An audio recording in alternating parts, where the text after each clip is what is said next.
Before the glitter of the golden buzzer, before the millions of views and social media buzz, Sydney Christmas lived a life many would describe as ordinary until she opened her mouth to sing. Raised in Kent, later moving to London, she worked front of house at a gym. It paid the bill, kept her grounded, but it wasn't her dream. Her real dream lived in every audition she walked into, every note she practiced alone, and every stage she imagined herself in since childhood. She didn't just want to sing, she needed to. From a young age, Sydney gravitated toward music and dance. Though footage of her as a 4-year-old singing Tomorrow may not exist, we can only imagine a little girl standing on tips pouring her heart into that same melody that decades later would change her life. But between that little girl and the woman who brought down the house on national TV, there were years of almosts, of rejections, of hearing no more than yes. Like so many performers chasing the West End, Sydney faced constant hurdle. Casting directors loved her voice, but weren't sure where she fit. She was too much for some, not quite right for others. Each audition left a mark, yet she never stopped showing up. She kept singing in local gigs, working day jobs, watching others catch breaks while quietly waiting for her. And even then, she stayed joyful, playful, someone who could joke about being named Merry Christmas, even when life didn't feel like much of a celebration. What made her audition so powerful wasn't just the voice, it was what that voice carried. The weight of everything she had endured, the resilience behind the smile, the soft-spoken determination behind every word, I just want to sing. That moment on the BGT stage wasn't the start of her journey. It was the eruption of everything she had held inside for years, finally being heard, loud, clear, and undeniable. After that unforgettable audition, the momentum around Sydney Christmas surged like a tidal wave. Her name trended across social media within hours. TikTok and YouTube lit up with clips of her performance, reaction video, and fan edits layered with comments like, "I've watched this 10 times and I still cry," or "That voice belongs on the West End." For many, she had already won, even though the season was just beginning. Each time she returned to the stage, Sydney brought more than vocal. She brought heart. Her performances felt like living diary, intimate, soaring, vulnerable, and strong. She was never over-rehearsed, never detached. Every song she chose came with emotional, and that's what kept people hooked. Viewers weren't just tuning in to hear her sing,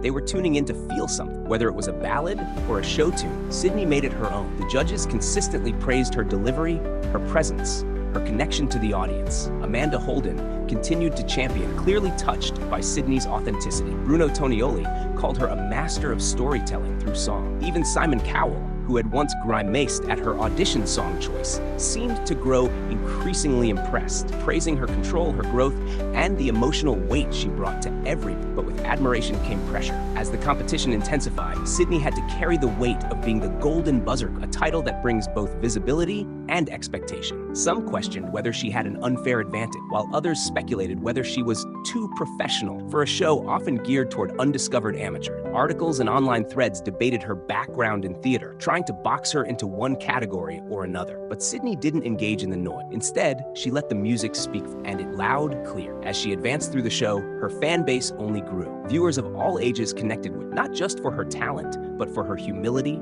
her humor, and her joy. She made people feel seen, heard, moved. It was clear that no matter where she placed, Sydney Christmas had already carved out her place in people's hearts. When the final votes were counted, Sydney Christmas stood exactly where she had always dreamed. Center stage, crowned the winner of Britain's Got Talent Season 17. Confetti rained again. This time, not for a buzzer, but for a victory. Her journey from front-of-house gym worker to national treasure had come full circle. She hadn't just delivered standout performances. She had captured the hearts of a country and earned a place in Britain's Got Talent history. With the title came the grand prize of £250,000 and a spot to perform at the prestigious Royal Variety Prince, a dream she'd spoken of long before anyone knew her. The headlines flooded in. Sydney Christmas crowned champion, the voice that silenced doubt. A star is born on the BGT stage. For once, the public, the judges, and the critics all seemed to agree. This win was well earned, but winning didn't mean things got easy. Though the public celebrated, Sydney still had to navigate the whirlwind that followed. Overnight fame brings opportunities,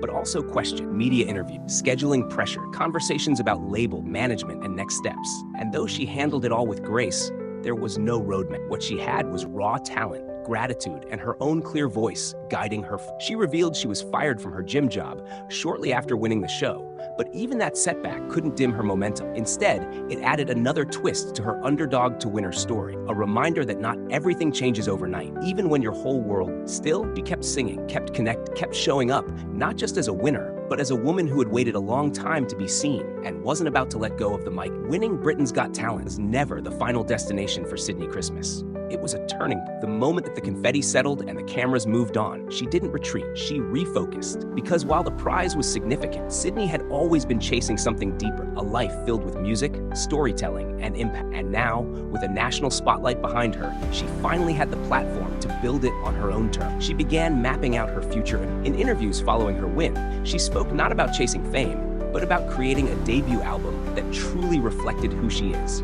It's been non-stop. It's been amazing. I've been recording an album. Yeah. Like, what? I never thought that ever was in my life. Her heart, her journey, her voice without compromise. She wasn't looking to blend into pop charts or follow a formula. She wanted to tell stories the way she did on the BGT stage, with soul, power, and truth. Every note she had sung during the competition felt like a chapter of her story, and she was ready to write the next one. Even while juggling media appearances and royal variety rehearsals, Sydnie made time for her supporters. She posted thank yous on social media, shared moments of reflection, and stayed grounded. Fans saw not just a star, but someone funny, grateful, and deeply connected to the reason she started singing in the first. Behind the scenes, she began working with producers and collaborators to shape new music. And while it would have been easy to get swept up in the pace of sudden fame, Sydnie stayed intentional. She knew the industry could be quick to label her as the musical theater girl or the BGT winner, but she wasn't interested in fitting into those molds. Instead, she leaned into her uniqueness,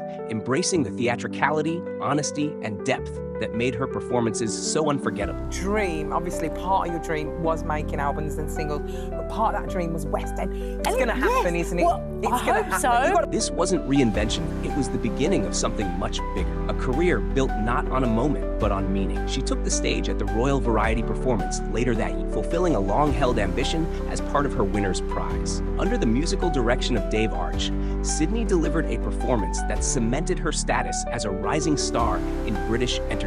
But her reach didn't stop there. She was invited to perform at legendary producer David Foster's 75th birthday event in Los Angeles, where she shared the stage with global icons like Jennifer Hudson, Andrea Bocelli, and Michael Bublé. The moment marked a major milestone, proof that Sydnie's appeal extended beyond the UK and that her voice was beginning to resonate on an international scale. Despite her rising fame, Sydnie has been open about the real-life challenges that come with rapid transition. Shortly after her win, she revealed that she was let go from her job at the gym, her employers citing scheduling conflicts and her growing media obligation. But Sydnie remained grounded. Rather than view the moment as a setback, she embraced it. So this is the album, Sydnie Christmas My Way. So when you mentioned like-minded people, when you sat down and you decided, with the team you're working with, how do you work out what you're going to put on there? I had an idea. Weird, really weird. I never thought I'd make an album, but I kind of had ideas of what I wanted to do. Yeah.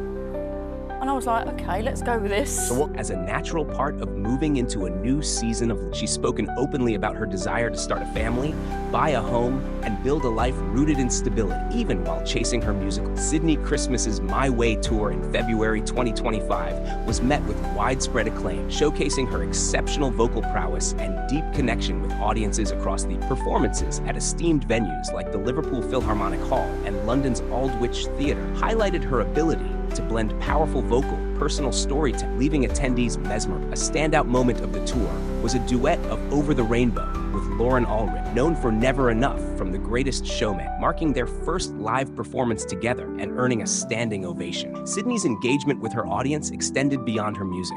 She shared personal anecdotes and involved fans directly, such as facilitating an on-stage marriage proposal during her Aldwych Theatre show, adding a unique and intimate touch to her performances. Reflecting on her journey, Sydnie expressed profound gratitude, stating, "This has been a dream since I was 4 years old. It was everything I wanted it to be, and more." The success of the My Way tour has solidified Sydnie Christmas's status as a rising star in the music industry, with fans and critics alike eagerly anticipating her future endeavors. I Sydnie love Christmas them. So didn't just win a talent show. She So reminded that's us what I've all done, really, why and I we just root hope for the people underdog, like why it, we 'cause I cry at standing love it. I'm ovation, so and proud. why we still believe in the power of raw, honest talent. Her journey from gym receptionist to national treasure wasn't paved with shortcuts or viral gimmick. It was built on years of quiet hustle, countless rejections, and a fire that never went out. When she stood on that stage and said, "I just want to sing," she wasn't asking for a break. She was revealing her purpose. And now, months after the lights of Britain's Got Talent dim, she's still shining, but in new,